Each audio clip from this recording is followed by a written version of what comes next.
एक बहुत ही डरावनी गुफा। यहीं से शुरू होती है राक्षस गुफा की भयानक कहानी। पूरी दुनिया में नेपाल अपनी खूबसूरती के लिए मशहूर है। यहाँ की प्रकृति निराली है, लेकिन यहाँ कई रहस्य भी छुपे हुए हैं। यहाँ की अलग अलग तरह की जमीन और नजारे देखकर हर कोई दंग रह जाता है, मानो कोई जादुई दुनिया हो। इस देश के पहाड़ों में एक अलग ही बात है, जैसे किसी पुरानी कहानी को सच कर दिया गया हो।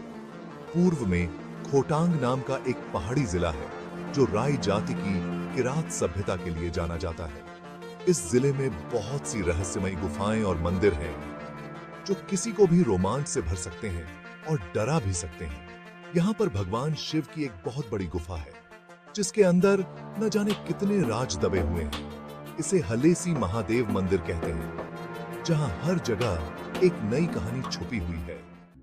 इसके पास और भी गुफाएं हैं, जिनकी कहानियां बहुत प्रसिद्ध हैं। यह मंदिर लोगों के लिए बहुत पवित्र है, और इसके पास की गुफाएं डरावनी कहानियों से भरी हुई हैं। यहाँ के लोग मानते हैं कि एक गुफा में राक्षस रहता है और वहां जाने से बहुत डरते हैं। गांव के बुजुर्ग अक्सर इस गुफा के बारे में डरावनी कहानियां सुनाते थे। एक रात 3 दोस्त अजय, रमन और सुमित ने यह जानने की ठानी कि इस गुफा में क्या सचमुच कोई राक्षस है। रात का समय था और पूरा गांव सो रहा था। अजय ने अपने दोस्तों से कहा, चलो हम गुफा में जाकर देखते हैं कि वहां सचमुच कोई राक्षस है या नहीं। और कुछ दारू अपने साथ लेकर गुफा की तरफ चल पड़े। गुफा के पास पहुंचकर उन्हें एहसास हुआ कि हवा एकदम शांत है, जैसे कुछ गड़बड़ है।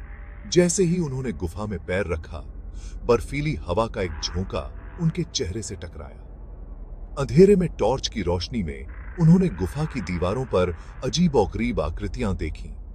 जैसे जैसे वे अंदर जाते गए, अजय को अचानक एक अजीब सी आवाज सुनाई दी। क्या तुम सुन रहे हो? अजय ने अपने दोस्तों से पूछा।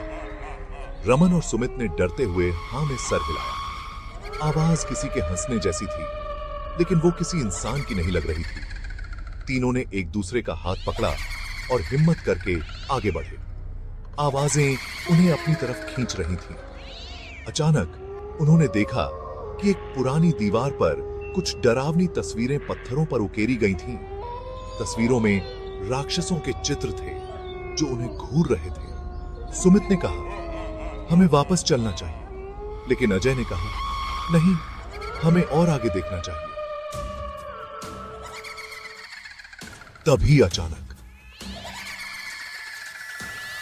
एक तेज आवाज गूंजी, कौन हो तुम? तीनों डर के मारे एक दूसरे को देखने लगे, और उनके सामने एक विशाल राक्षस खड़ा था। उसका चेहरा बहुत डरावना था और उसकी आंखें लाल थी। तुम लोग यहां क्या कर रहे हो? उसने गरजते हुए पूछा। डर से कांपते हुए अजय ने कहा, हम बस देखना चाहते थे। राक्षस हंसा और बोला, यहां देखना मना है। तुमने बहुत बड़ी गलती की है।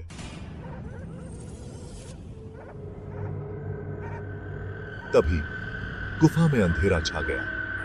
उन्हें लगा कि राक्षस उनके चारों ओर है। अजय, रमन और सुमित भागने लगे, लेकिन गुफा का रास्ता उन्हें समझ नहीं आ रहा था। गुफा के अंदर और भी राक्षस आ गए। अजय ने अपने दोस्तों से कहा, जल्दी से बाहर निकलने का रास्ता ढूंढो। लेकिन हर तरफ सिर्फ अंधेरा था और राक्षसों की डरावनी आवाजें आ रही थीं। रमन ने कहा, चिल्लाओ, शायद कोई हमारी आवाज सुन ले। लेकिन गुफा में सन्नाटा छाया हुआ था।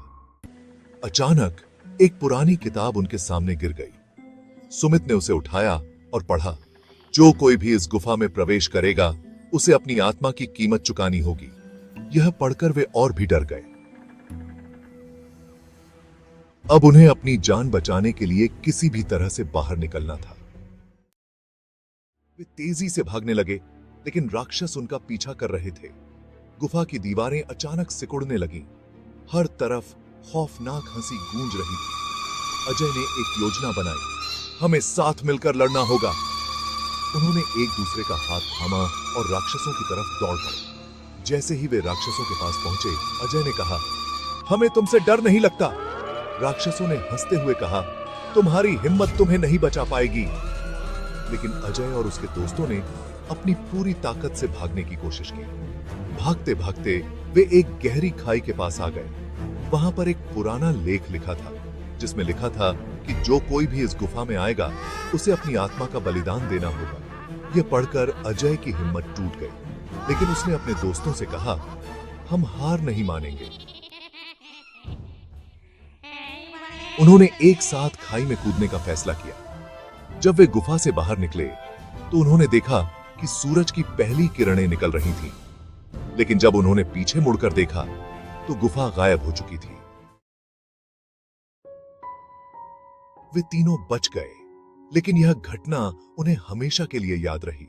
गांव वालों ने उनकी कहानी सुनी और उस रात से उस गुफा को और भी डरावना मानने लगे।